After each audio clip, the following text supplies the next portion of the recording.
ಸಮಕ್ಷಮದಲ್ಲಿ ಕ್ಷಣವತ್ತು ಮೌನವಾಗಿದ್ದು ಪ್ರಾರ್ಥನಾ ಮೂಲಕವಾಗಿ ನಮ್ಮನ್ನು ಸಿದ್ಧಪಡಿಸಿಕೊಳ್ಳೋಣ, ಪ್ರಾರ್ಥನೆ ಮಾಡೋಣ.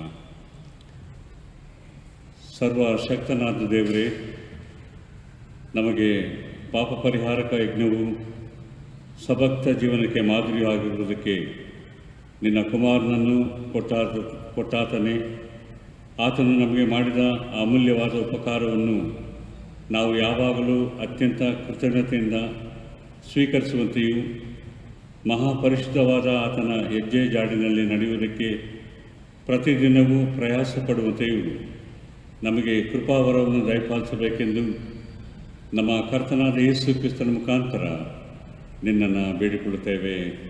ಆಮೆನ್.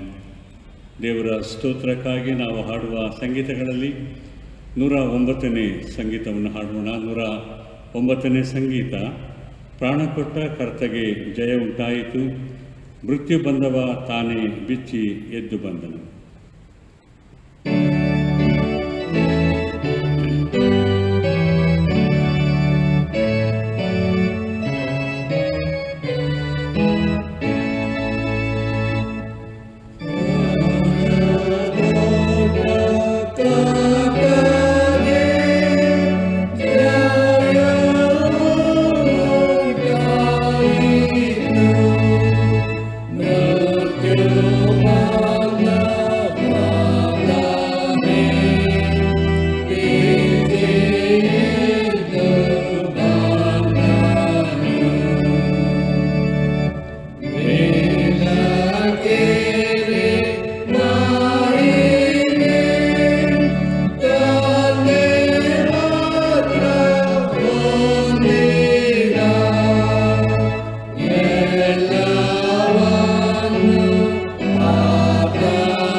ದೇವರ ಸನ್ನಿಧಾನದಲ್ಲಿ ಕ್ಷಣ ಹೊತ್ತು ಮೌನವಾಗಿದ್ದು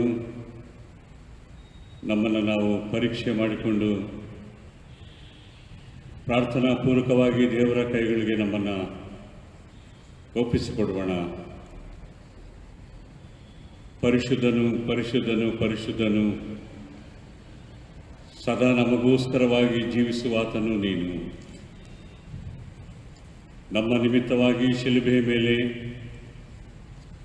ನೀನು ನಿನ್ನ ಪ್ರಾಣವನ್ನು ಸಮರ್ಪಣೆ ಮಾಡಿದರು. ಪುನಃ ನಮಗೋಸ್ಕರವಾಗಿ ಜೀವಿತನಾಗಿ ಎದ್ದು ಬಂದು ಮಹಿಮಾ ಶರೀರವನ್ನು ಧರಿಸಿಕೊಂಡು ನಮ್ಮ ಮಧ್ಯದಲ್ಲಿ ಸದಾ ವಾಸ ಮಾಡುವಂಥ ದೇವರಾಗಿದ್ದ ಸ್ವಾಮಿ, ಅದಕ್ಕಾಗಿ ಸ್ತೋತ್ರ. ನಮ್ಮ ಜೀವನದ ಎಲ್ಲ ಪರಿಸ್ಥಿತಿಗಳಲ್ಲಿ ನಮಗೋಸ್ಕರವಾಗಿ ಚಿಂತಿಸುವಂಥ ದೇವರಾಗಿದ್ದಿ, ನಮ್ಮ ಕುರಿತಾಗಿ ಆಲೋಚನೆ ಮಾಡುವಂಥ ದೇವರಾಗಿದ್ದಿ, ನಮ್ಮ ಕುಂದು ಕೊರತೆಗಳನ್ನು ಸಮಸ್ಯೆಗಳನ್ನು ಗಮನಿಸಿ ನಮ್ಮ ಜೀವಿತಕ್ಕೆ ಬೇಕಾದಂಥ ಅಗತ್ಯತೆಗಳನ್ನು ಪೂರೈಸುವಂಥ ದೇವರು ನೀನು ಸ್ವಾಮಿ. ಅದಕ್ಕಾಗಿ ಸ್ತೋತ್ರ ಸಲ್ಲಿಸ್ತೇವೆ. ತಂದೆಯ ದೇವರೇ, ನೀನು ಪುನರುತ್ಥಾನಗೊಂಡು ಮಹಿಮಾ ಶರೀರವನ್ನು ಧರಿಸಿಕೊಂಡು ನಿನ್ನ ಶಿಷ್ಯರಿಗೆ ಬೇರೆ ಬೇರೆ ಕಡೆಗಳಲ್ಲಿ ನಿನ್ನ ದರ್ಶನವನ್ನು ಅನುಗ್ರಹಿಸಿ ಅವರೊಂದಿಗೆ ನೀನು ಮಾತನಾಡಿ ಅವರನ್ನು ಬಲಪಡಿಸಿದಂಥ ದೇವರು ನೀನಾಗಿದ್ದಿ ಸ್ವಾಮಿ. ಅದಕ್ಕಾಗಿ ವಂದನೆಯನ್ನು ಸಲ್ಲಿಸ್ತೇವೆ. ಇಂಥ ಅಗಮ್ಯ ಸ್ವರೂಪನಾದಂಥ ನಿನ್ನನ್ನು ನಾವೆಲ್ಲರೂ ಆರಾಧಿಸುವಾಗಿ ನೀನು ಕೊಟ್ಟಂಥ ಈ ಒಂದು ಒಳ್ಳೆಯ ಸಮಯಕ್ಕಾಗಿ ನಾವು ನಿನಗೆ ಸ್ತೋತ್ರವನ್ನು ಸಲ್ಲಿಸ್ತೇವೆ. ತಂದೆಯ ದೇವರೇ, ಅದೇ ವೇಳೆ ನಮ್ಮನ್ನು ನಾವು ಪರೀಕ್ಷೆ ಮಾಡಿಕೊಳ್ಳುತ್ತೇವೆ. ನಿನ್ನ ಮೇಲಿರುವಂಥ ವಿಶ್ವಾಸ ನಂಬಿಕೆಗಳನ್ನು ದೃಢಪಡಿಸಿಕೊಂಡು ನಮ್ಮ ಸ್ವಾಮಿ ನಮ್ಮ ಜೊತೆಯಲ್ಲಿದ್ದಾನೆ ಎಂಬುದಾಗಿ ತಿಳಿದು ಕ್ಷಣವತ್ತು ಮೌನವಾಗಿದ್ದು ನಿನ್ನ ಎದುರಿನಲ್ಲಿ ನಮ್ಮ ಹೃದಯದ ಅಂತರಾಳದ ಮೂಲಕವಾಗಿ ನಮ್ಮ ಪಾಪಗಳನ್ನು ಅರಿಕೆ ಮಾಡಿಕೊಳ್ಳುತ್ತೇವೆ. ಬನ್ನಿ, ಪಶ್ಚಾತ್ತಾಪದಿಂದ ಸ್ವಾಮಿ ಹತ್ರ ಬರುವ.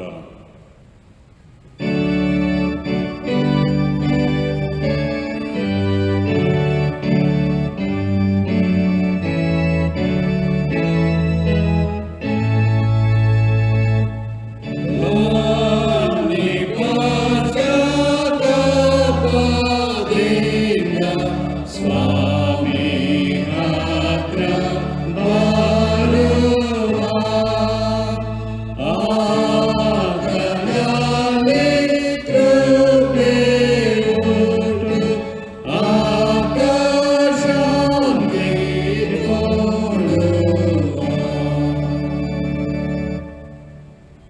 ಪರಿಶುದ್ಧನಾದಂಥ ದೇವರೇ, ನಮ್ಮನ್ನು ನಿನ್ನ ಎದುರಿನಲ್ಲಿ ಪರಿಪೂರ್ಣವಾಗಿ ನಾವು ತಗ್ಗಿಸಿಕೊಳ್ಳುತ್ತೇವೆ ಸ್ವಾಮಿ. ದೀನತೆಯಿಂದ, ನಮ್ರತೆಯಿಂದ ನಮ್ಮ ಪಾಪಗಳನ್ನು ಅರಿಕೆ ಮಾಡುತ್ತೇವೆ ಸ್ವಾಮಿ.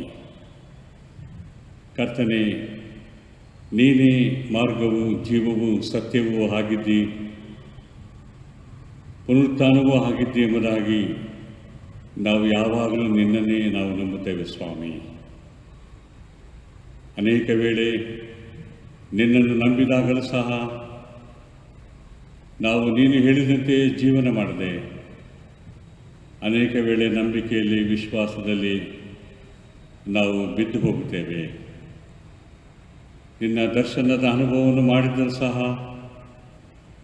ಅನೇಕ ವೇಳೆ ನಾವು ಮರೆತು ಹೋಗುತ್ತೇವೆ. ನಮ್ಮ ದೈನಂದಿನ ಜೀವನದಲ್ಲಿ ಬರುವಂಥ ಎಲ್ಲ ಸಮಸ್ಯೆಗಳ ಮಧ್ಯದಲ್ಲಿ ಸಹ ನೀನು ನಮ್ಮ ಕೊರತೆಗಳನ್ನು ನೀಗಿಸುತ್ತಿ ಎಂಬುದಾಗಿ ನಾವು ಅಲ್ಪ ವಿಶ್ವಾಸದಿಂದ ನಾವು ವ್ಯವಹರಿಸ್ತೇವೆ ಸ್ವಾಮಿ. ಕರ್ತನೆ, ನಮ್ಮನ್ನು ದೃಢಪಡಿಸು. ನಮ್ಮಲ್ಲಿರುವಂಥ ಅಲ್ಪ ವಿಶ್ವಾಸವನ್ನು ತೆಗೆದುಹಾಕು.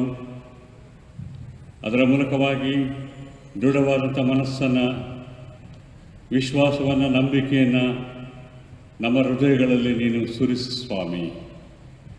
ಪುನರುತ್ಥಾನಗೊಂಡಂಥ ಸ್ವಾಮಿ ಎಲ್ಲ ಸಂದರ್ಭದಲ್ಲಿ ಸಹ ನಮಗೆ ಜೊತೆಯಲ್ಲಿದ್ದು ನೆರಳಾಗಿದ್ದು ನಮ್ಮನ್ನು ಕಾಪಾಡುತ್ತಾನೆನ್ನುವಂಥ ವಿಶ್ವಾಸದ ಮಾರ್ಗದಲ್ಲಿ ನಮ್ಮನ್ನು ನಡೆಸು ಸ್ವಾಮಿ.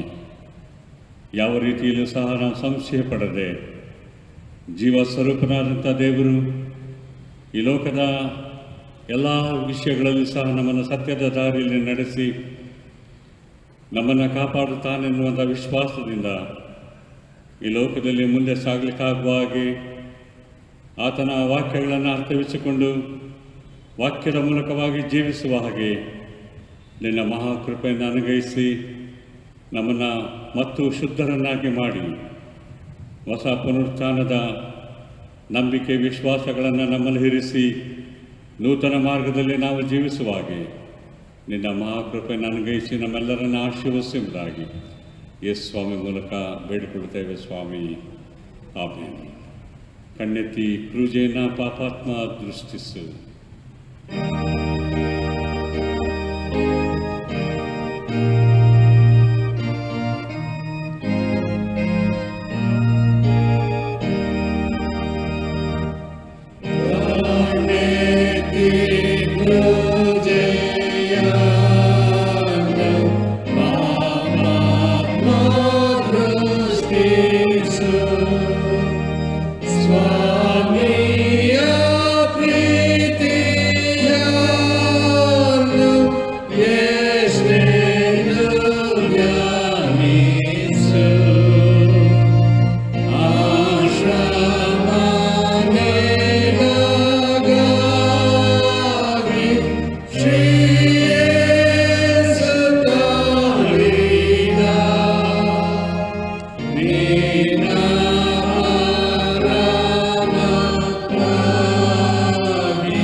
ಸ್ವಾಮಿ, ಯಾವಾಗಲೂ ನಿನ್ನ ಕ್ರೂಜೆಯ ಕಡೆಗೆ ನಾವು ತಿರುಗಿ ನೋಡುತ್ತೇವೆ ಸ್ವಾಮಿ. ಆ ಕ್ರೂಜೆಯು ನಮಗೆ ನೀಡಿರುವಂಥ ಶ್ರೇಷ್ಠ ಸಂದೇಶಕ್ಕಾಗಿ, ಮಾಡಿದ ರಕ್ಷಣೆಯ ಕಾರ್ಯಕ್ಕಾಗಿ ಯೇಸು ಸ್ವಾಮಿ ಮರಣ ಹೊಂದಿದರೂ ಪುನರುತ್ಥಾನಗೊಂಡು ಮಹಿಮಾ ಶರೀರವನ್ನು ಧರಿಸಿಕೊಂಡು ನಮ್ಮ ಮಧ್ಯದಲ್ಲಿ ಸದಾ ವಾಸ ಮಾಡುತ್ತಾ ನಮ್ಮ ಕುರಿತಾಗಿ ಚಿಂತಿಸಿ ನಮ್ಮನ್ನು ವಿಶ್ವಾಸದಲ್ಲಿ ಬಲಪಡಿಸಿದ್ದಾನೆ ಸ್ವಾಮಿ. ಅದಕ್ಕಾಗಿ ನಾವು ನಿನಗೆ ವಂದನೆಯನ್ನು ಸಲ್ಲಿಸ್ತೇವೆ ಸ್ವಾಮಿ. ನಾವು ನಡೆಯಬೇಕಾದಂಥ ದಾರಿಯನ್ನು ನಮಗೆ ತೋರಿಸು. ಕತ್ತಲೆಯ ಮಾರ್ಗವನ್ನು ಬಿಟ್ಟು ಬೆಳಕಿನ ಮಾರ್ಗದ ಕಡೆಗೆ ನಮ್ಮನ್ನು ನಡೆಸು ತಂದೆ. ಆ ದೇವರೇ, ನಮ್ಮಿರುವಂಥ ಎಲ್ಲ ಪರಿಸ್ಥಿತಿಗಳಲ್ಲಿ ನಮ್ಮ ಸಮಸ್ಯೆಗಳನ್ನು ನೀಗಿಸುವವನು ನೀನೇ ಆಗಿದ್ದಿ ಎಂಬುದಾಗಿ ದೃಢವಾದಂಥ ವಿಶ್ವಾಸದಿಂದ ನಿನ್ನನ್ನು ಮನಪೂರ್ವಕವಾಗಿ ಪ್ರಾರ್ಥಿಸಿ ನಮ್ಮ ಜೀವನವನ್ನು ಉಜ್ಜೀವನ ಮಾಡುತ್ತಾ ಮುಂದೆ ಸಾಗಲಿಕ್ಕಾಗುವ ಹಾಗೆ ನಿನ್ನ ಕೃಪೆಯನ್ನು ನಮಗೆ ಅನುಗ್ರಹಿಸಿ ಆಶೀರ್ವದಿಸುವುದಾಗಿ ಯೇಸು ಸ್ವಾಮಿ ಮೂಲಕ ಬೇಡಿಕೊಳ್ಳುತ್ತೇವೆ ಸ್ವಾಮಿ. ಆಮೇಲೆ ಪರಮೋನ್ನತ ದೇವನೇ, ನೀನು ನಮ್ಮ ಸೃಷ್ಟಿಯ ಪರಿಪಾಲಕ ನೀನೇ.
ಪವಿತ್ರ ಆರಾಧನೆಗೆ ನಮ್ಮ ಧ್ಯಾನಕ್ಕೆಂದು ಆರಿಸಿಕೊಂಡಿರುವಂಥ ಸತ್ಯವೇದ ಭಾಗವು ಆದಿಕಾಂಡ ಪುಸ್ತಕ 18ನೇ ಅಧ್ಯಾಯ ಮೊದಲ 10 ವಚನಗಳು. ಆದಿಕಾಂಡ ಪುಸ್ತಕ ಅಧ್ಯಾಯ 18 ವಚನಗಳು 1ರಿಂದ 10ನೆಯ ವಚನದವರೆಗೂ. ಅಬ್ರಹಾಮನು ಮಧ್ಯಾಹ್ನದಲ್ಲಿ ಮಮ್ರೆ ತೋಪಿನ ತನ್ನ ಗುಡಾರದ ಬಾಗಿಲಲ್ಲಿ ಕೂತಿರುವಾಗ ಯೆಹೋವನು ಅವನಿಗೆ ದರ್ಶನ ಕೊಟ್ಟನು. ಹೇಗೆಂದರೆ ಅಬ್ರಹಾಮನು ಕಣ್ಣೆತ್ತಿ ನೋಡಲು ಅವನ ಎದುರಿನಲ್ಲಿ ಯಾರೋ 3 ಮಂದಿ ಪುರುಷರು ನಿಂತಿದ್ದರು. ಕೂಡಲೇ ಅವರನ್ನು ಎದುರುಗೊಳ್ಳುವುದಕ್ಕೆ ಅವನು ಗುಡಾರದ ಬಾಗಿಲಿನಿಂದ ಓಡಿ ಹೋಗಿ ಬೊಗ್ಗಿ ನಮಸ್ಕರಿಸಿ, ಸ್ವಾಮಿ, ದಯವಿರಲಿ, ದಾಸನ ಬಳಿಗೆ ದಯಮಾಡದೆ ಮುಂದೆ ಹೋಗಬೇಡಿರಿ. ನೀವು ದಾಸನಿರುವ ಸ್ಥಳದ ಹತ್ತಿರ ಹಾದು ಹೋಗುತ್ತೀರಲ್ಲ, ನೀರು ತರಿಸಿಕೊಡುತ್ತೇನೆ. ನಿಮ್ಮ ಕಾಲುಗಳನ್ನು ತೊಳೆದುಕೊಂಡು ಮರದ ನೆರಳಿನಲ್ಲಿ ವಿಶ್ರಮಿಸಿಕೊಳ್ಳಿರಿ. ಸ್ವಲ್ಪ ಆಹಾರ ತರುತ್ತೇನೆ. ಊಟವಾದ ಮೇಲೆ ನೀವು ಮುಂದಕ್ಕೆ ಪ್ರಯಾಣ ಬೆಳೆಸಬಹುದು ಎನ್ನಲು ಅವರು ನೀನು ಹೇಳಿದಂತೆ ಮಾಡಬಹುದು ಅಂದರು. ಆಗ ಅಬ್ರಹಾಮನು ಗುಡಾರದಲ್ಲಿದ್ದ ಸಾರಳ ಬಳಿಗೆ ಓಡಿ ಹೋಗಿ ಆಕೆಗೆ ಹಸನಾದ 3 ಸೇರು ಹಿಟ್ಟನ್ನು ನಾದಿ ಬೇಗ ರೊಟ್ಟಿಗಳನ್ನು ಮಾಡು ಎಂದು ಹೇಳಿದನು. ಆಮೇಲೆ ಅವನು ದನಗಳ ಕಡೆಗೆ ಓಡಿ ಹೋಗಿ ಕೊಬ್ಬಿದ ಎಳೆ ಕರುವನ್ನು ತೆಗೆದು ಆಳಿನ ಕೈಗೆ ಕೊಟ್ಟನು. ಆಳು ಬೇಗನೆ ಅಡಿಗೆ ಮಾಡಿದನು. ತರುವಾಯ ಅಬ್ರಹಾಮನು ಹಾಲು ಮೊಸರನ್ನು ಅಟ್ಟ ಮಾಂಸವನ್ನು ತೆಗೆದುಕೊಂಡು ಬಂದು ಆ ಮನುಷ್ಯರಿಗೆ ಬಡಿಸಿದನು ಎಂಬುವುದೇ. ಈ ಸಮಯದಲ್ಲಿ ನಾವು ದೇವರ ವಾಕ್ಯವನ್ನು ಕೇಳಿಸಿಕೊಳ್ಳಲು ಸಿದ್ಧರಾಗುವಂತೆ ಇಂಥ ಒಳ್ಳೆಯ ಸಮಯದಳು ಎಂಬ ಗೀತವನ್ನು ಹಾಡಿಕೊಳ್ಳೋಣ.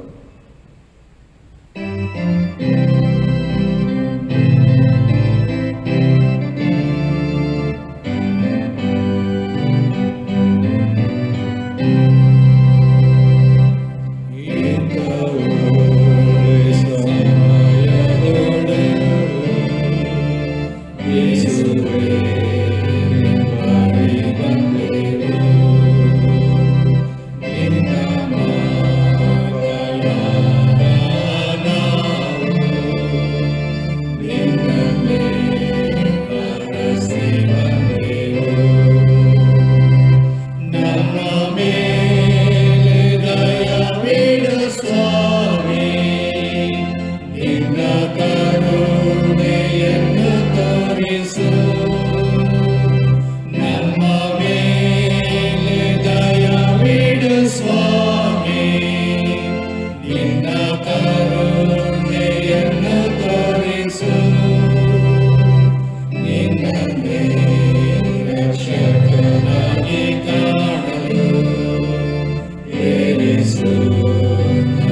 ಕರ್ತನೇ, ನಮ್ಮ ಶರಣನೇ, ನಮ್ಮ ವಿಮೋಚಕನೇ, ನಮ್ಮ ಹೃದಯದ ಧ್ಯಾನಗಳು, ನನ್ನ ಬಾಯಿಯ ಮಾತುಗಳು ನಿನಗೆ ಸಮರ್ಪಕವಾಗಿರಲಿ. ಆಮೇನ್. ಕರ್ತನಲ್ಲಿ ಪ್ರಿಯ ದೇವಜನರೇ, ಪುನರುತ್ಥಾನದ ಭಾನುವಾರದ ನಂತರ ಎರಡನೆಯ ಭಾನುವಾರದ ಆರಾಧನೆಗೆ ನಾನು ತಮ್ಮೆಲ್ಲರನ್ನು ಸ್ವಾಗತಿಸುತ್ತೇನೆ. ಮತ್ತು ಅದೇ ಸಮಯದಲ್ಲಿ ಈ ದಿನಕ್ಕೆ ನಾವು ಧ್ಯಾನ ಮಾಡುವಂತೆ ಕ್ರಿಸ್ತಿಯ ಸತ್ಕಾರಕ್ಕೆ ಅಥವಾ ಕ್ರಿಸ್ತಿಯ ಉಪಚಾರಕ್ಕೆ ಕರೆ ಎಂಬ ವಿಷಯದ ಮೇಲೆ ನಾವು ಈ ದಿನದಲ್ಲಿ ಧ್ಯಾನ ಮಾಡಲಿಕ್ಕಿದ್ದೇವೆ. ಕ್ರಿಸ್ತಿಯ ಸತ್ಕಾರಕ್ಕೆ ಅಥವಾ ಕ್ರಿಸ್ತಿಯ ಉಪಚಾರಕ್ಕೆ ಕರೆ, ಇನ್ವಿಟೇಷನ್ ಟು ಕ್ರೈಸ್ಟ್ಸ್ ಹಾಸ್ಪಿಟಾಲಿಟಿ. ಯೇಸು ಸ್ವಾಮಿಯ ಸತ್ಕಾರದ ಮಾದರಿಯನ್ನು ನಾವು ಯಾವ ರೀತಿಯಾಗಿ ಅನುಸರಿಸುವವರಾಗಬೇಕು, ಯೇಸು ಸ್ವಾಮಿಯ ಬೋಧನೆಗಳನ್ನು ನಾವು ಸ್ವೀಕರಿಸಿ ಯಾವ ರೀತಿಯಾಗಿ ನಮ್ಮ ಜೀವನ ಶೈಲಿಯನ್ನು ಪರಿವರ್ತಿಸಿಕೊಳ್ಳಬೇಕು, ವಿಶೇಷವಾಗಿ ಉಪಚಾರದ ಬಗ್ಗೆ ಮತ್ತು ಸತ್ಕಾರದ ಬಗ್ಗೆ ಯಾವ ರೀತಿಯಾಗಿ ನಾವು ಧ್ಯಾನ ಮಾಡಬೇಕು ಎಂಬ ವಿಷಯವನ್ನು ನಾವು ಈ ಸಮಯದಲ್ಲಿ ಧ್ಯಾನ ಮಾಡೋಣ. ಈ ದಿನದ ಧ್ಯಾನಕ್ಕಾಗಿ 3 ವೇದ ಭಾಗಗಳು ನಮಗೆ ಕೊಡಲ್ಪಟ್ಟಿವೆ. ಮೊದಲನೆಯ ವೇದ ಭಾಗವು ಹಳೆ ಒಡಂಬಡಿಕೆಯ ವೇದ ಭಾಗವು ಈಗಾಗಲೇ ಓದಲ್ಪಟ್ಟಿದೆ. ಆದಿಕಾಂಡ 18ನೇ ಅಧ್ಯಾಯ 1ರಿಂದ 10. ಇನ್ನೂ 2 ವೇದ ಭಾಗಗಳು ಯೋಹಾನನ ಸುವಾರ್ತೆ 21ನೇ ಅಧ್ಯಾಯದಲ್ಲಿ ಬರ್ತದೆ. ಮತ್ತು 3ನೆಯ ವೇದ ಭಾಗವು ಇಬ್ರಿಯರಿಗೆ ಬರೆದ ಪತ್ರಿಕೆ 13ನೇ ಅಧ್ಯಾಯ 1ರಿಂದ 8 ವಚನಗಳು. ನಿಮ್ಮ ಸತ್ಯವೇದಗಳನ್ನು ಇಟ್ಟುಕೊಳ್ಳುವುದಾದರೆ ಅದನ್ನು ಓದಿ ಧ್ಯಾನ ಮಾಡಲು ಅನುಕೂಲವಾಗುತ್ತದೆ. ನಾವು ಈ ದಿನಗಳಲ್ಲಿ ಈ ವಿಷಯವನ್ನು ನಾವು ನಮ್ಮ ಮನೆಗಳಲ್ಲಿ ನೋಡಲ್ಲ. ಆದರೆ ಒಂದು ದಶಕದ ಹಿಂದೆ, ಅನೇಕ ವರ್ಷಗಳ ಹಿಂದೆ ನಮ್ಮ ಮನೆಗಳಲ್ಲಿ, ವಿಶೇಷವಾಗಿ ಕ್ರೈಸ್ತರ ಮನೆಗಳಲ್ಲಿ ಒಂದು ವಾಲ್ ಹ್ಯಾಂಗಿಂಗ್ ಇರ್ತಿತ್ತು, ಗೋಡೆ ಫಲಕ ಇರ್ತಿತ್ತು. ಅದರಲ್ಲಿ ಕ್ರಿಸ್ತನು, ಈ ಮನೆಯ ಯಜಮಾನನು, ಭೋಜನದ ಸಮಯದಲ್ಲಿ ಒಬ್ಬ ಅಗೋಚರ ಅತಿಥಿ, ಪ್ರತಿಯೊಂದು ಸಂಭಾಷಣೆಯನ್ನು ಮೌನವಾಗಿ ಆಲಿಸುವ ವ್ಯಕ್ತಿ ಎಂಬ ಒಂದು ಯೋಚನೆ ವಾಲ್ ಹ್ಯಾಂಗಿಂಗ್ಸಲ್ಲಿ ಇರ್ತಿತ್ತು. ಅದು ಸಾಮಾನ್ಯವಾಗಿ ಇಂಗ್ಲೀಷಲ್ಲಿ ಇರ್ತಿತ್ತು. Christ is the head of this house, an unseen guest at every meal and a silent listener to our conversations. ಯೇಸು ಸ್ವಾಮಿ ನಮ್ಮ ಕುಟುಂಬಗಳ ಬುನಾದಿ ಆಗಿದ್ದರೂ ಅನೇಕ ಸಾರಿ ನಮಗೆ ತಿಳಿಯದೇ ಇರುವ ರೀತಿಯಲ್ಲಿ ಆತನು ಅತಿಥಿಯಾಗಿ ನಮ್ಮ ಮಧ್ಯದಲ್ಲಿ ಬಂದು, ಅನೇಕ ಸಾರಿ ನಮಗೆ ತಿಳಿದೇ ಇರುವ ರೀತಿಯಲ್ಲಿ ನಮ್ಮ ಮಧ್ಯದಲ್ಲಿದ್ದು ನಮ್ಮ ಸಂಭಾಷಣೆಗಳನ್ನು ಆಲಿಸಿ ನಮಗೆ ಹೊಸ ಯೋಚನೆಗಳನ್ನು ಕೊಡುವ ಮತ್ತು ಸವಾಲನ್ನು ಒಡ್ಡುವ ಒಬ್ಬ ವ್ಯಕ್ತಿ ಆಗಿರ್ತಾನೆಂದು ಈ ಮಾತಿನ ಅರ್ಥ. ಕ್ರಿಸ್ತಿಯ ಸತ್ಕಾರ ಅಥವಾ ಕ್ರಿಸ್ತಿಯ ಉಪಚಾರವನ್ನು ನಾವು ಯಾವ ರೀತಿಯಾಗಿ ಅರ್ಥ ಮಾಡಿಕೊಳ್ಳಬೇಕು? ಯೋಹಾನನ ಸುವಾರ್ತೆ 21ನೇ ಅಧ್ಯಾಯ 5ನೇ ವಚನದಲ್ಲಿ ಯೇಸು ಸ್ವಾಮಿ ಪುನರುತ್ಥಾನವನ್ನು ಹೊಂದಿದ್ದಾನೆ. ಆತನ ಶಿಷ್ಯರೆಲ್ಲ ಆತನನ್ನು ಬಿಟ್ಟು ಓಡಿ ಹೋಗಿದ್ದಾರೆ. ಆದರೆ ಯೇಸು ಸ್ವಾಮಿ ತನ್ನ ಶಿಷ್ಯರನ್ನು ಹುಡುಕಿಕೊಂಡು ಹೋಗುವುದನ್ನು ನಾವು ನೋಡ್ತೇವೆ. ಗಲಿಲಾಯ ಸಮುದ್ರದ ತೀರಕ್ಕೆ ಹೋಗುವುದನ್ನು ನಾವು ನೋಡ್ತೇವೆ. ಅಲ್ಲಿ ಹೋಗಿ ಶಿಷ್ಯರನ್ನು ಹುಡುಕಿ ಅವರನ್ನು ಅಲ್ಲಿಗೆ ತಂದು ಅವರಿಗೆ ಅಡಿಗೆ ಮಾಡಿ ಅವರನ್ನು ಊಟ ಮಾಡಿಸಿ ಅವರನ್ನು ತೃಪ್ತಿಪಡಿಸಿ ಹೊಸ ಚೈತನ್ಯವನ್ನು ಮತ್ತು ಹೊಸ ಮಾರ್ಗದರ್ಶನ ಕೊಡುವ ಒಂದು ಯೋಚನೆ ಅಲ್ಲಿ ಯೇಸು ಸ್ವಾಮಿ ಕೊಡುವುದನ್ನು ನಾವು ನೋಡ್ತೇವೆ. 21ನೇ ಅಧ್ಯಾಯ 5ನೇ ವಚನದಲ್ಲಿ ನಾವು ನೋಡುವುದಾದರೆ ಯೇಸು ಸ್ವಾಮಿ ಆತನ ಶಿಷ್ಯರಿಗೆ, ಮಕ್ಕಳಿರ ನಿಮಗೆ ಊಟಕ್ಕೆ ಏನಾದರೂ ಇದೆಯೋ, ಮಕ್ಕಳಿರ ನಿಮಗೆ ಏನಾದರೂ ಊಟಕ್ಕೆ ಇದೆಯೋ ಎಂದು ಕೇಳಲು ಅವರು ಆತನಿಗೆ ಇಲ್ಲ ಎಂದು ಉತ್ತರ ಕೊಟ್ಟರು. Do you have anything to eat? Yesu Swami ಕೇಳ್ಬೋದಿತ್ತು, ನನ್ನ ಪುನರುತ್ಥಾನದ ಶಕ್ತಿಯನ್ನು ನೀವು ನಂಬಿದ್ದೀರಾ ಅಂತ ಕೇಳ್ಬೋದಿತ್ತು. ನೀವು ದೇವರ ಮೇಲೆ ಎಷ್ಟು ನಂಬಿಕೆಯನ್ನು ಇಟ್ಟಿದ್ದೀರಾ ಅಂತ ಕೇಳ್ಬೋದಿತ್ತು. ಆದರೆ ಯೇಸು ಸ್ವಾಮಿ ಅವರಿಗೆ ಮೊದಲು ಕೇಳಿದ್ದು, ನಿಮಗೆ ಊಟ ಮಾಡಲು ಏನಾದರೂ ಇದೆಯಾ, ನಿಮಗೆ ಊಟಕ್ಕೆ ಏನಾದರೂ ಇದೆಯಾ, ನೀವು ಹಸಿದಿರಬಹುದು. ಇದು ಯೇಸು ಸ್ವಾಮಿಯ ಉಪಚಾರದ ಒಂದು ಮಾದರಿ. ಆತನು ಬರೀ ಆತ್ಮಿಕವಾಗಿ ಅವರನ್ನು ಸಂಬೋಧಿಸುತ್ತಿರಲಿಲ್ಲ, ಆದರೆ ನಿಜವಾಗಿಯೂ ಅವರಿಗೆ ಆಹಾರವನ್ನು ಮಾಡಿ ಅವರನ್ನು ತೃಪ್ತಿಪಡಿಸುವ ಒಂದು ಉಪಚಾರದ ಮಾದರಿಯನ್ನು ನಾವು ನೋಡ್ತೇವೆ. ನಿಮಗೆ ಊಟಕ್ಕೆ ಏನಾದರೂ ಇದೆಯಾ? Do you have anything to eat? ನಮ್ಮ ಈಗಿನ ಸಂದಿಗ್ಧ ಪರಿಸ್ಥಿತಿಯಲ್ಲಿ ನಾವು ಈ ರೀತಿಯಾಗಿ ಮಕ್ಕಳಿರ ನಿಮಗೆ ಊಟಕ್ಕೆ ಏನಾದರೂ ಇದೆಯೋ ಎಂದು ಕೇಳುವವರು ಯಾರಾದರೂ ಇದ್ದರೆ ಅದನ್ನು ಆಲಿಸಿ ಹೌದು ನಮಗೆ ಊಟಕ್ಕೆ ಇಲ್ಲ ಅಂತ ಹೇಳುವ ಲಕ್ಷಾಂತರ ಜನರು ಇದ್ದಾರೆ. ನಮ್ಮ ದೇಶದಲ್ಲಿ ಲಕ್ಷಾಂತರ ಜನರು ಊಟಕ್ಕಿಲ್ಲದೆ ಹಸಿದು ಸಾಯ್ತಾ ಇದ್ದಾರೆ. ಬಡತನವಿದೆ. ಈ ಕೊರೋನಾದ ಸಮಯದಲ್ಲಂತರೂ ಈ ಬಡತನದ ಸಂಖ್ಯೆ ಹೆಚ್ಚುತ್ತಾ ಇದೆ. ಇಂಥ ಸಮಯದಲ್ಲಿ ಕ್ರೈಸ್ತರಾದ ನಾವು, ಮಕ್ಕಳಿರ ನಮಗೆ ಊಟಕ್ಕೆ ಏನಾದರೂ ಇದೆಯಾ ಅಂತ ಕೇಳುವಷ್ಟು ಧೈರ್ಯ ನಮಗೆ ಇದೆಯಾ? ಯೇಸು ಸ್ವಾಮಿ ಕೇಳಿದಂಥ ಈ ಮಾತುಗಳು ಕೇಳುವ ಧೈರ್ಯ ನಮಗೆ ಇದೆಯಾ?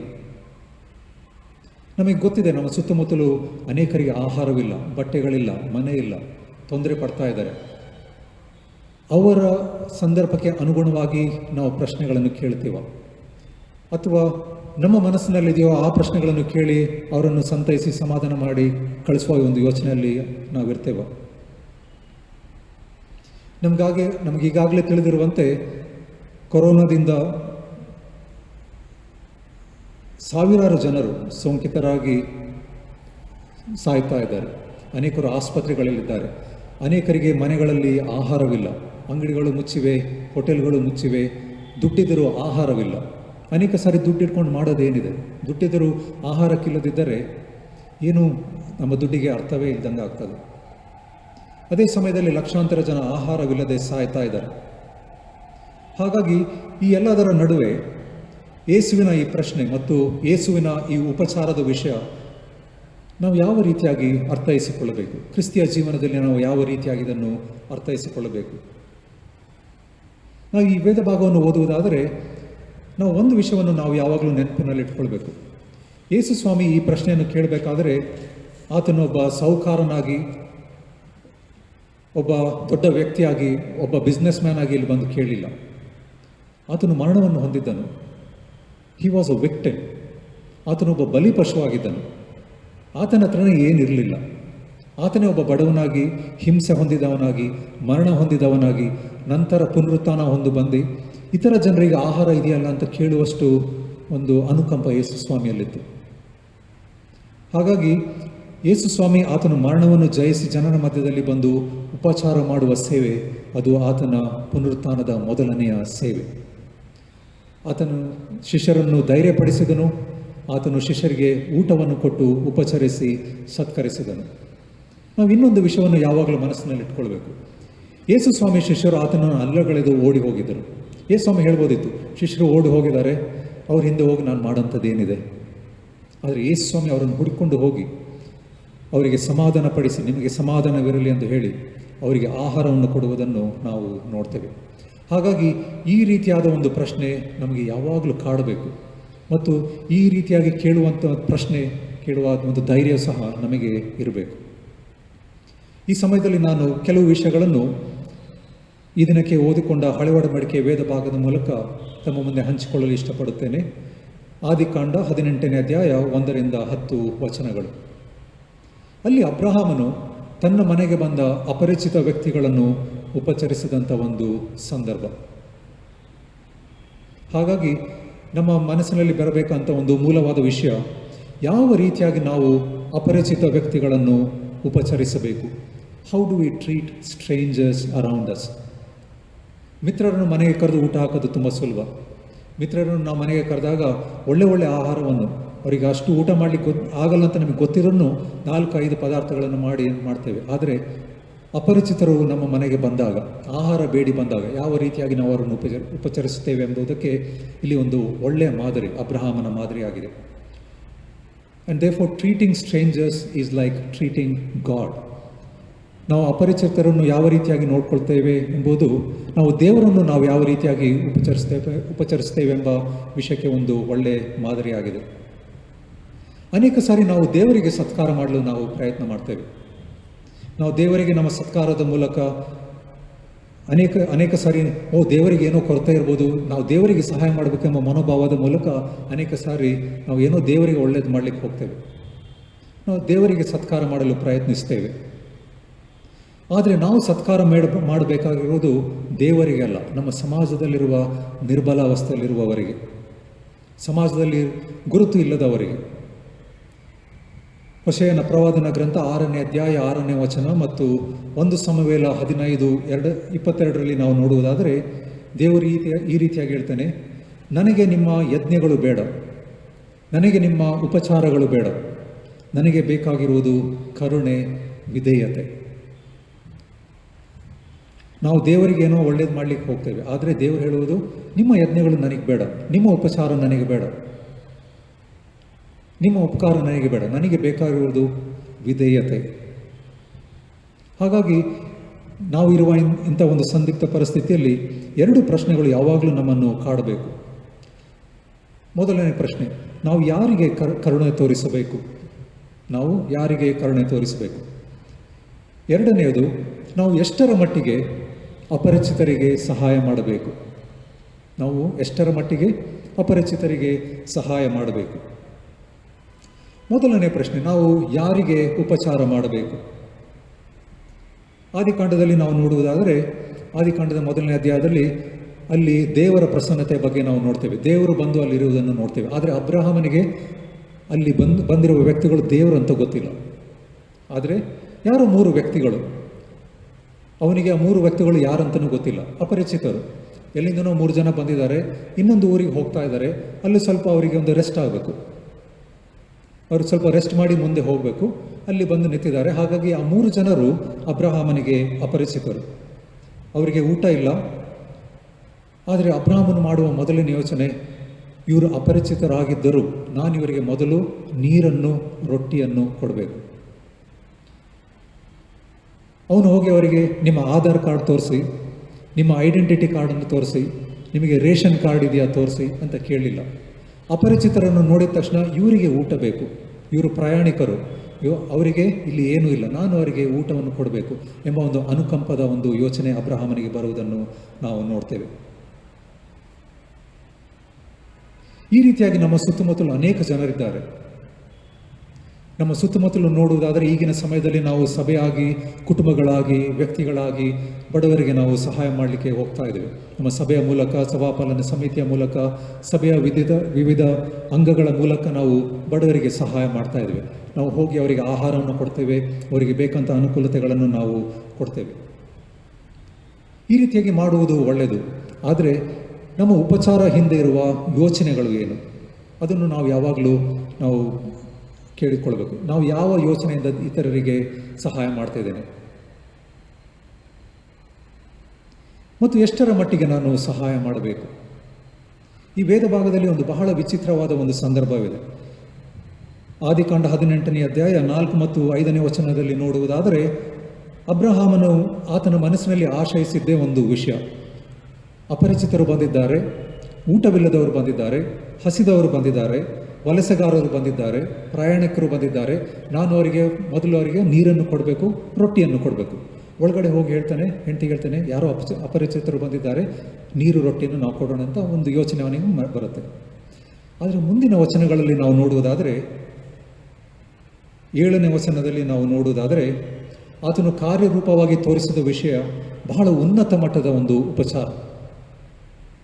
ಆತನು ಅವರಿಗೆ ಒಂದು ಪಶುವನ್ನು ಕೊಯ್ದು ಒಂದು ದೊಡ್ಡ ಆಹಾರವನ್ನೇ, ಒಂದು ಗ್ರ್ಯಾಂಡ್ ಮೀಲನ್ನೇ ಆತನು ಕೊಡುವುದನ್ನು ನಾವು ನೋಡ್ತೇವೆ. ಆತನು ಮೊದಲು ಯೋಚನೆ ಮಾಡಿದ್ದು ನೀರು ಮತ್ತು ರೊಟ್ಟಿ. ಆದರೆ ನಂತರ ಆತನು ತೋರಿಸಿದಂಥ ಸತ್ಕಾರ್ಯ ಒಂದು ದೊಡ್ಡ ಸತ್ಕಾರ್ಯ. ಆ 2 ವಚನಗಳಲ್ಲಿ ಅಬ್ರಹಾಮನ ಮನಸ್ಸಿನಲ್ಲಿ ಆದಂಥ ಒಂದು ಬದಲಾವಣೆ ಏನು, ಆ ವಿಷಯವನ್ನು ನಾವು ಯಾವಾಗಲೂ ಯೋಚನೆ ಮಾಡಬೇಕು. ಆತನ ಮನಸ್ಸಿನಲ್ಲಿ ಬಂದ ಅನುಕಂಪದ ವಿಷಯವೇನು? ಯಾಕೆ ಅಬ್ರಹಾಮನು ತನ್ನ ಮನಸ್ಸನ್ನು ಬದಲಾಯಿಸಿ ಅವರಿಗೊಂದು ದೊಡ್ಡ ಆಹಾರವನ್ನು ಸಿದ್ಧಪಡಿಸಿದನು? ಅದು ಅಪರಿಚಿತರಿಗೆ ನಾವು ತೋರಿಸಬೇಕಂತ ಉಪಚಾರದ ಒಂದು ಮಾದರಿ. ಇನ್ನು ಇಬ್ರಿಯ ಭಾಷೆಯಲ್ಲಿ ಅದನ್ನು ನೋಡುವುದಾದರೆ, ಅಬ್ರಹಾಮನು ಅಪರಿಚಿತರಿಗೆ ಕೊಟ್ಟ ಒಂದು ಭೋಜನ ಅದು ರಾಜಯೋಗ್ಯವಾದ ಭೋಜನ. It was meant for royalty. ರಾಜರಿಗೆ, ಮಹಾರಾಜರಿಗೆ ಅರಮನೆಯಲ್ಲಿ ಕೊಡುವಂಥ ಒಂದು ಭೋಜನದ ಒಂದು ಉಪಚಾರವನ್ನು ಅಬ್ರಹಾಮನು ಅಪರಿಚಿತರಿಗೆ, ಪ್ರಯಾಣಿಕರಿಗೆ ಮಾಡುವುದನ್ನು ನಾವು ನೋಡ್ತೇವೆ. ನಮ್ಮ ಸಂದರ್ಭದಲ್ಲಿ ಕೊರೋನಾದ ಸೋಂಕು ಎಲ್ಲರನ್ನೂ ತಾರತಮ್ಯತೆ ಇಲ್ಲದೆ ನೋಡ್ತದೆ. ಕೊರೋನಾ ಸೌಕರ್ಯರಿಗೂ ಬರ್ಬೋದು, ಬಡವರಿಗೂ ಬರ್ಬೋದು. ಆದರೆ ದುರದೃಷ್ಟವಶಾತ್ ನಮ್ಮ ಸಮಾಜದಲ್ಲಿ ಈಗಾಗಲೇ ಅನೇಕ ತಾರತಮ್ಯತೆಗಳನ್ನು ನಾವೇ ಹಾಕಿಕೊಂಡಿದ್ದೇವೆ. ಜಾತಿಯ ಹೆಸರಿನಲ್ಲಿ, ಧರ್ಮದ ಹೆಸರಿನಲ್ಲಿ, ಲಿಂಗಭೇದ ಮೂಲಕ ಬೇರೆ ಬೇರೆ ವಿಷಯದಲ್ಲಿ ನಾವು ತಾರತಮ್ಯತೆಗಳನ್ನು ಮಾಡ್ತೇವೆ. ಹಾಗಾಗಿ ಈ ಕೊರೋನಾದ ಸಂಗಡ ಇನ್ನೂ ಹೆಚ್ಚಿನ ತಾರತಮ್ಯತೆಯನ್ನು ನಾವು ಮಾಡುವಂಥದ್ದು ಒಂದು ದುರದೃಷ್ಟಕರ ಒಂದು ಸನ್ನಿವೇಶ. ಇಂಥ ಸಮಯದಲ್ಲಿ ನಾವು ಎಷ್ಟರ ಮಟ್ಟಿಗೆ ಜನರಿಗೆ ಸಹಾಯ ಮಾಡಬೇಕು ಮತ್ತು ಯಾವ ರೀತಿಯಾಗಿ ಒಂದು ತಾರತಮ್ಯತೆ ಇಲ್ಲದೆ ಉಪಚಾರ ಮಾಡಬೇಕೆಂಬ ವಿಷಯ ಆದಿಕಾಂಡದಲ್ಲಿ ಇರುವುದನ್ನು ನಾವು ನೋಡ್ತೇವೆ. ಅನೇಕ ಸಾರಿ ತಾರತಮ್ಯತೆ ಅಂದ ತಕ್ಷಣ ನಾವು ಏನು ಹೆಚ್ಚು ಮಾಡ್ತೇವೆ, ನಾನು ಏನು ಮಾಡಲ್ಲ, ಐ ಡು ನಾಟ್ ಡಿಸ್ಕ್ರಿಮಿನೇಟ್. ನಾವು ಬೇರೆಯವರಿಗೆ ಬೆರಳು ತೋರಿಸಿ ನೋಡ್ತೇವೆ, oh he does it or she does it. ನಾನು ಆ ಥರ ಅಲ್ಲೇ ಅಲ್ಲ. ಪರಿಸಾಯನ ಪ್ರಾರ್ಥನೆ ಮಾಡಿದಂತೆ ನಾನು ನೀತಿವಂತನು, ನಾನು ಪಾಪಿ ಅಲ್ಲ, ಪಾಪಿ ಅಲ್ಲಿ ಕೂತ್ಕೊಂಡಿದ್ದಾನೆ, ಪಾಪಿ ಅಲ್ಲಿ ಕೂತ್ಕೊಂಡಿದ್ದಾಳೆ ಅಂತ ನಾವು ಈ ರೀತಿಯಾಗಿ ಯೋಚನೆ ಮಾಡ್ತೇವೆ. ಆದರೆ ಅಬ್ರಹಾಮನು ಆ ರೀತಿಯಾಗಿ ಯೋಚನೆ ಮಾಡದೆ ಒಬ್ಬ ಅಪರಿಚಿತರನ್ನು ಕರೆದು ಅವರಿಗೆ ಮೃಷ್ಟಾನ್ನ ಭೋಜನ ಕೊಡುವುದನ್ನು ನಾವು ನೋಡ್ತೇವೆ. ಹಾಗಾಗಿ ನಾವು ಸಭೆಯಾಗಿ, ಕುಟುಂಬವಾಗಿ, ವ್ಯಕ್ತಿಗಳಾಗಿ ನಾವು ಬೇರೆ ಬೇರೆ ಸ್ಥಳಗಳಿಗೆ ಹೋಗಿ ಬಡವರಿಗೆ ಆಹಾರವನ್ನು ಕೊಡಬೇಕಾದ್ರೆ, ಆಹಾರವಿಲ್ಲದವರಿಗೆ, ವಲಸೆಗಾರರಿಗೆ ನಾವು ಆಹಾರವನ್ನು ಕೊಡಬೇಕಾದ್ರೆ ನಾವು ಯಾವ ವಿಷಯಗಳನ್ನು ನಮ್ಮ ಮನಸ್ಸಿನಲ್ಲಿ ಇಟ್ಕೊಂಡು ನಾವು ಅವರಿಗೆ ಆಹಾರವನ್ನು ಕೊಡ್ತೇವೆ? ನಾವು ಮಾಡುವ ಈ ರೀತಿಯಾದ ದಾನ ಧರ್ಮಗಳು, ಇಂಥ ಸಂದರ್ಭದಲ್ಲಿ ನಾವು ಮಾಡುವಂಥ ದಾನಗಳು ದೇವರಿಗೆ ಮೆಚ್ಚುಗೆ ಆಗುವಂಥ ದಾನವಾಗಿದೆಯಾ ಅಂತ ಪ್ರಶ್ನೆಯನ್ನು ನಾವು ಯಾವಾಗಲೂ ಕೇಳ್ಕೊಳ್ಬೇಕು. ಅಥವಾ ನಮ್ಮ ದಾನ ಧರ್ಮದ ಮೂಲಕ ನಮ್ಮ ಸ್ಥಾನಮಾನವನ್ನು, ಅಂತಸ್ತಿನ ವಿಜೃಂಭಣೆಯನ್ನು ಪ್ರದರ್ಶನ ಮಾಡ್ತಾ ಇದ್ದೇವೆ? Do we do it for our status sake? Do we do it to show off? Or do we do it to say that I am patronising you? ಅಥವಾ are we doing it to please God and are we doing it out of compassion? ಈ ಪ್ರಶ್ನೆಗಳನ್ನು ನಾವು ಯಾವಾಗಲೂ ನಾವು ಕೇಳ್ಕೊಳ್ಬೇಕು. ಈ ದಿನಕ್ಕೆ ನೇಮಕವಾದ ಪತ್ರಿಕಾ ವೇದ ಭಾಗದಲ್ಲಿ ಇಬ್ರಿಯರಿಗೆ ಬರೆದ ಪತ್ರಿಕೆ 13ನೇ ಅಧ್ಯಾಯ 1ರಿಂದ 8 ವಚನಗಳಲ್ಲಿ ನೋಡುವುದಾದರೆ, ಅಲ್ಲಿ ಇಬ್ರಿಯ ಗ್ರಂಥಕರ್ತನು 1ನೇ ವಚನದಲ್ಲಿ ನಿಮ್ಮಲ್ಲಿ ಸಹೋದರ ಪ್ರೀತಿಯು ನೆಲೆಯಾಗಿರಲಿ ಎಂದು ಹೇಳುವುದನ್ನು ನಾವು ನೋಡ್ತೇವೆ. ಸಹೋದರ ಸ್ನೇಹವು ನೆಲೆಯಾಗಿರಲಿ, ಅತಿಥಿ ಸತ್ಕಾರ ಮಾಡುವುದನ್ನು ಮರೆಯಬೇಡಿರಿ. ಅದನ್ನು ಮಾಡುವವರಲ್ಲಿ ಕೆಲವರು ತಿಳಿಯದೆ ದೇವದೂತರನ್ನು ಸತ್ಕರಿಸಿದ್ದಾರೆ. ನೀವು ಹೇಳ್ಬೋದು, ಆ ಬಡವನಿಗೆ ನಾನು ಯಾಕೆ ಸಹಾಯ ಮಾಡಬೇಕು, ಆ ಬಡವಳಿಗೆ ನಾನು ಯಾಕೆ ಸಹಾಯ ಮಾಡಬೇಕು? ಇಬ್ರಿಯ ಗ್ರಂಥಕರ್ತನ ಹೇಳುವಂತೆ, ನೀವು ಆ ಬಡವನಿಗೆ ಮಾಡ್ತಾ ಇಲ್ಲ, most probably you are treating God. ಅದೇ ಸುವಾರ್ಥ ವೇದ ಭಾಗದಲ್ಲಿ ನಾವು ನೋಡಿದರೆ, ನಾನು ಹಸಿದವನಾಗಿ ಬಂದೆನು, ಆಹಾರ ಕೊಡಲಿಲ್ಲ, ಬಟ್ಟೆ ಇಲ್ಲದವನಾಗಿ ಬಂದೆನು, ನನಗೆ ನೀವು ಬಟ್ಟೆ ಕೊಡಲಿಲ್ಲ, ನಾನು ಸೆರೆಮನೆಯಲ್ಲಿದ್ದೇನು, ನೀವು ನನಗೆ ನೋಡ್ಲಿಕ್ಕೆ ಬಂದಿಲ್ಲ. ನಾವು ಏನು ಯೋಚನೆ ಮಾಡ್ತೇವೆ, ಆಹಾರವಿಲ್ಲದವರು, ಬಟ್ಟೆ ಇಲ್ಲದವರು, ಸೆರೆಮನೆಯಲ್ಲಿದ್ದವರು ಅವ್ರು ನಮಗೆ ಸಂಬಂಧಪಟ್ಟವರಲ್ಲ ಅಂತ ಹೇಳ್ಬೋದು. ಆದರೆ ಯೇಸು ಸ್ವಾಮಿ ಹೇಳ್ತಾನೆ, ಬಹುಶಃ ದೇವರು ಅವರಲ್ಲಿದ್ದಾನೆ. ನೀವು ಅವರಿಗೆ ಉಪಚಾರ ಮಾಡುವುದಾದರೆ ಅದಕ್ಕಿಂತ ದೊಡ್ಡ ಉಪಚಾರ ಇನ್ನೊಂದಿಲ್ಲ. ಇದೇ ಮಾತನ್ನು ಇಬ್ರಿಯರ ಗ್ರಂಥಕರ್ತನು ಸಹ ಹೇಳುವುದನ್ನು ನೋಡ್ತೇವೆ. ಸಹೋದರ ಪ್ರೀತಿಯು ನೆಲೆಯಾಗಿರಲಿ, ಸಹೋದರ ಸ್ನೇಹವು ನೆಲೆಯಾಗಿರಲಿ, ಪರರಿಗೆ ಸತ್ಕಾರ ಮಾಡುವುದನ್ನು ಮರೆಯಬೇಡಿರಿ. ಯೇಸು ಸ್ವಾಮಿ ಮಾಡಿದಂಥ ಉಪಚಾರ ಸತ್ಕಾರವದೇ. ಆದರೆ ಯೇಸು ಸ್ವಾಮಿ ಮಾಡಿದಂಥ ಉಪಚಾರ ಸತ್ಕಾರ ಬರೀ ಒಂದು ಆಹಾರದ ಮೂಲಕ ಮಾತ್ರವಲ್ಲ, ಬರೀ ಅನುಕಂಪದ ಮೂಲಕವಲ್ಲ, ತನ್ನ ಜೀವನದ ಮೂಲಕವೇ ಮಾಡುವುದನ್ನು ನಾವು ನೋಡ್ತೇವೆ. ಅದೇ ಅಧ್ಯಾಯ 13ನೇ ಅಧ್ಯಾಯ 12ನೇ ವಚನದಲ್ಲಿ ಯೇಸು ಸ್ವಾಮಿ ಊರ ಹೊರಗೆ ಶಿಲುಬೆ ಮೇಲೆ ಸತ್ತನೆಂದು ಗ್ರಂಥಕರ್ತನು ಹೇಳುವುದನ್ನು ನೋಡ್ತೇವೆ. ಅಂದರೆ ತನ್ನನ್ನು ಊರ ಹೊರಗೆ ಗುರುತಿಲ್ಲದವರ ಜೊತೆಗೆ ತನ್ನನ್ನು ಗುರುತಿಸಿಕೊಂಡು ಅವರು ಪಡುವ ಮರಣದಲ್ಲಿ ಆತನು ಪಾಲುಗಾರರಾಗಿ ಅವರ ಜೊತೆಗೆ ಸತ್ತು ಅವರಿಗೋಸ್ಕರ ಹೊಸ ಜೀವವನ್ನು ತಂದು ಅವರಿಗೆ ಹುರಿದುಂಬಿಸುವ ಹೊಸ ನಿಶ್ಚಯವನ್ನು, ಹೊಸ ಆಶ್ವಾಸನೆ ಕೊಡುವ ಪುನರುತ್ಥಾನ ಯೇಸು ಸ್ವಾಮಿ ಮಾಡಿದ್ದನ್ನು ನಾವು ನೋಡ್ತೇವೆ. ಹಾಗಾಗಿ ನಮ್ಮ ಉಪಚಾರ ಯಾವ ಮಟ್ಟದಲ್ಲಿದೆ? ಇದು ಬರೀ ಒಂದು ನಮ್ಮ ಸ್ಥಾನಮಾನವನ್ನು ಸೂಚಿಸ್ತದ, ಅಥವಾ ದೇವರ ಅನುಕಂಪವನ್ನು, ಅಥವಾ ದೇವರ ಉಪಚಾರವನ್ನು, ಅಥವಾ ದೇವರ ಸತ್ಕಾರವನ್ನು ಪ್ರತಿಬಿಂಬಿಸ್ತದ ಎಂಬ ವಿಷಯವನ್ನು ನಾವು ಯಾವಾಗಲೂ ಯೋಚನೆ ಮಾಡಬೇಕು. ಈ ಸವಾಲುಗಳು ನಮಗೆ ಯಾವಾಗಲೂ ಕಾಡ್ತಾ ಇರಬೇಕು. ಈ ವಿಷಯಗಳು ನಮಗೆ ಕಾಡದಿದ್ದರೆ ನಮ್ಮ ಆತ್ಮಿಕ ಜೀವನದಲ್ಲಿ ಏನೋ ಕೊರತೆ ಇದೆ. These questions should trouble us all the time. ನಾವು ಆಲಯಕ್ಕೆ ಬಂದು ಕೂತ್ಕೊಂಡು, ಮನೆಯಲ್ಲಿ ಬಂದು ಕೂತ್ಕೊಂಡು ಆರಾಮಾಗಿ ಕೂತ್ಕೊಂಡು ದೇವರ ವಾಕ್ಯವನ್ನು ಕೇಳಿ, ಓ ನನಗೆಲ್ಲ ಇದೆ ಅಂತ ಕೂತ್ಕೊಳ್ಳುವುದಾದರೆ ನಮ್ಮ ಆತ್ಮಿಕ ಜೀವನದಲ್ಲಿ ಏನೋ ಒಂದು ಕೊರತೆ ಇದೆ. ಹಾಗಾಗಿ ಎಲ್ಲ ವಿಷಯಗಳು ನಮ್ಮನ್ನು ಕಾಡಲಿ, ಈ ಎಲ್ಲ ವಿಷಯಗಳು ನಮಗೆ ಒಂದು ನಮ್ಮ ಮನಸ್ಸಿನಲ್ಲಿ ತೊಂದರೆ ತರುವಂಥ ವಿಷಯಗಳಾಗಿರಲಿ.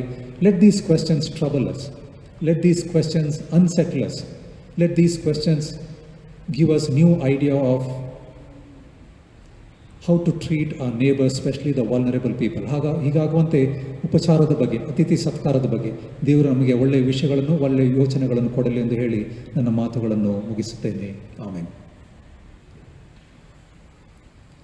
ನಾವು ಕಡೆಯದಾಗಿ ಹಾಡುವ ಸಂಗೀತದಲ್ಲಿ 307ನೆಯ ಸಂಗೀತವನ್ನು ಹಾಡಿಕೊಳ್ಳೋಣ. 307ನೆಯ ಸಂಗೀತ. ಪರಾತ್ಪರನ ಸೇವೆಗೆ ತಕ್ಕಂಥ ಹೊತ್ತು ಈಗಲೇ, ರಕ್ಷಣೆ ಹೊಂದುವುದಕ್ಕೆ ಈ ಜೀವಕಾಲ ವೇಳೆ.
ಆನ್ಲೈನ್ ಮೂಲಕವಾಗಿ ದೇವರನ್ನು ಆರಾಧಿಸುವಂಥ, ದೇವರ ವಾಕ್ಯವನ್ನು ಕೇಳುವಂಥ ಸಮಯವನ್ನು ದೇವರು ದಯಪಾಲಿಸಿಕೊಟ್ಟಿದ್ದಾನೆ. ಅದಕ್ಕೆ ದೇವರಿಗೆ ಸ್ತೋತ್ರ ಸಲ್ಲಿಸ್ತೇನೆ.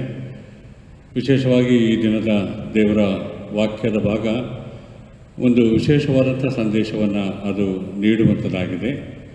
ಅಲ್ಪರಾದವರಿಗೆ ಏನೇನು ಮಾಡಿದರೂ ಅದು ನನಗೆ ಮಾಡಿದ ಹಾಗಾಯಿತು ಎಂಬುದಾಗಿ ಯೇಸು ಸ್ವಾಮಿ ತನ್ನ ಶಿಷ್ಯರಿಗೆ ನಿಮಗೆ ಊಟಕ್ಕೆ ಏನೂ ಇಲ್ಲವೋ ಎಂಬುದಾಗಿ ಕೇಳಿ ಅವರನ್ನು ಸಂತೈಸಿದಂಥ ಒಂದು ಘಟನೆ, ಅಬ್ರಾಹ್ಮನು ತೋರಿದಂಥ ಒಂದು ಔದಾರ್ಯದ ಒಂದು ಗುಣವನ್ನು ನಾವು ನೋಡುತ್ತೇವೆ.